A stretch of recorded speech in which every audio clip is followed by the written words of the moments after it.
All right, so I'd like to start out by sharing a story from a study done by Braden and some others in 2016, looking at English learners in the science classroom.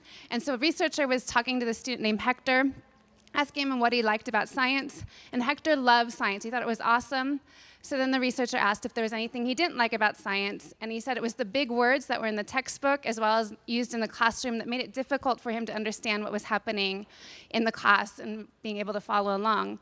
And this is a very typical, Hector's experience is very typical for English learners in science classrooms because they tend to struggle with the vocabulary, and that vocabulary struggle causes them to then struggle academically through reading comprehension as well as being able to perform for classroom assignments.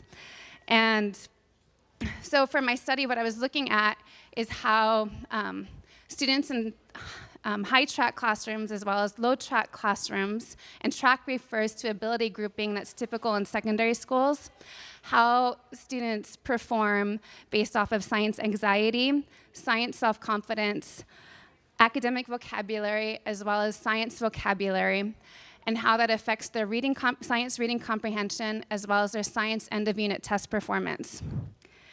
And when running these variables into statistical models for science reading comprehension, tracking was significant throughout the model. And then when science vocabulary was added in, it was also a significant variable.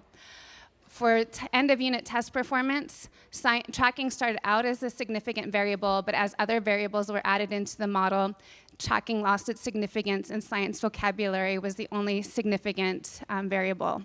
So this study indicates that science vocabulary is something that's important for science reading comprehension as well as science end of unit test performance for all students. And this study has two big implications. Number one, it provides justification to teach science vocabulary in the science classrooms. And second, it draws big attention to the negative effects or systemic effects of tracking specifically towards English learners in classrooms, as English learners were overrepresented in the two low track classrooms and underrepresented in the two high track classrooms. And having a low track designation typically causes students to have a lack of access to better academic preparatory courses that can cause them to go into higher education, as well as having access to higher paying jobs.